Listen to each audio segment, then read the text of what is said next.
નમસ્કાર મિત્રો, આગામી 2 દિવસ દરિયામાં ભારે પવન ફૂંકાશે, જેના કારણે માછીમારોને દરિયો ન ખેડવા ખાસ ચેતવણી આપી દેવામાં આવી છે. મિત્રો, રાજ્યમાં કડાકા ભડાકા સાથે મુશળધાર વરસાદી માહોલ જામ્યો છે. ત્યારે હવે આગામી 12 કલાક ભારે છે. આગામી 12 કલાક દરમિયાન રાજ્યમાં ભારેથી ભારે વરસાદની મોટી આગાહી કરાઈ છે.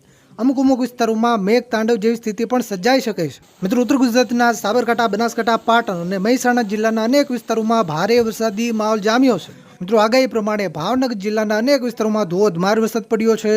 તળાજા તાલુકો હોય, અરવલ્લી જિલ્લો હોય, ભિલોડા, મોડાસા, બાયડ, મેઘરજ, સુરત, બારડોલી, ગીર સોમનાથ, અમરેલી, બગસરા, રાજુલા, સાવરકુંડલા, દાહોદ, જાલોદ, મોરવા, પંચમહાલ, ગોધરા, લુણાવાડા, ડાકોર, વિસનગર, સિદ્ધપુર, ડીસા, ધાનેરા, પાલનપુર, ગીર ગઢડા, કલ્યાણપુર, સંતલપુર, વડોદરા સહિત અનેક વિસ્તારોમાંથી ભારે વરસાદના સમાચાર મળી રહ્યા છે. મિત્રો, હવે આગામી 12 કલાક સુધી કયા વિસ્તારોમાં ગાજવીજ સાથે મુશળધાર વરસાદ તૂટી પડશે તેની વાત કરી છે, પણ તે પહેલા આ વિડીયોને લાઈક કરવાનું ભૂલતા નહીં.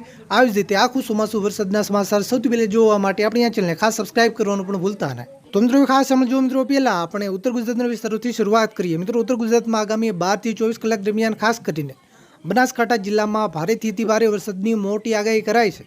બનાસકાંઠા જિલ્લામાં ઓરેન્જ એલર્ટ છે, એટલે કે આગામી 12 થી 24 કલાક દરમિયાન બનાસકાંઠા જિલ્લાના કેટલાક વિસ્તારોમાં મધ્યમથી ભારે વરસાદ, તો અમુક એવા ટૂંકા વિસ્તાર હોય ત્યાં ભારેથી અતિ ભારે સુધીનો વરસાદ પણ પડી શકે. પાટણ, મહેસાણા, સાબરકાંઠા અને અરવલ્લી જિલ્લામાં યલો એલર્ટ છે, એટલે કે આ વિસ્તારોમાં પણ ભારે વરસાદી માહોલ જોવા મળશે. આ વિસ્તારોમાં મધ્યમથી ભારે વરસાદની આગાહી કરાઈ છે.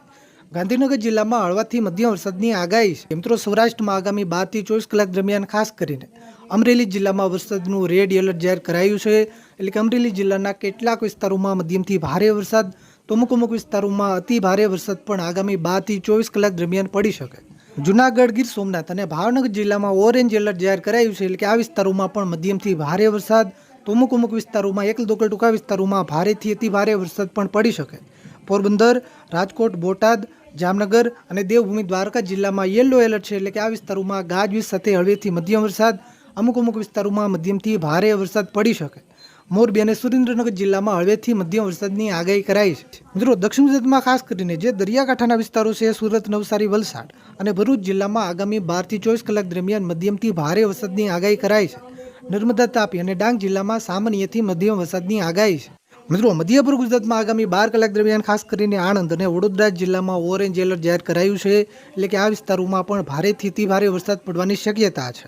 મહીસાગર, પંચમહાલ, દાહોદ, છોટાઉદેપુર, અમદાવાદ અને ખેડા જિલ્લામાં પણ યલો એલર્ટ છે, એટલે કે આ વિસ્તારોમાં સામાન્યથી મધ્યમ વરસાદ, અમુક વિસ્તારોમાં મધ્યમથી ભારે વરસાદ પણ પડી શકે. મિત્રો, કચ્છના પણ છૂટાછવાયા વિસ્તારોમાં આગામી 12 થી 24 કલાક દરમિયાન વરસાદની આગાહી કરાઈ છે, જેમાં ખાસ કરીને ભુજ, ભચાઉ અને રાપરના છૂટાછવાયા વિસ્તારોમાં હળવેથી મધ્યમ વરસાદ, એકલ દોકલ ટૂંકા વિસ્તારોમાં મધ્યમથી ભારે વરસાદ પણ પડી શકે. મિત્રો, તમારા વિસ્તારમાં વરસાદ છે કે નહીં, તમારા વિસ્તારનું નામ લખી નીચે કોમેન્ટ કરવાનું ભૂલતા નહીં. આ વિડીયોને તમારા બધા જ ગ્રુપમાં શેર કરજો, જેથી બધા ખેડૂત મિત્રો સુધી માહિતી પહોંચે. વિડીયોને લાઈક કરવાનું ભૂલતા નહીં. આપણી આ ચેનલને ખાસ સબસ્ક્રાઇબ કરવાનું પણ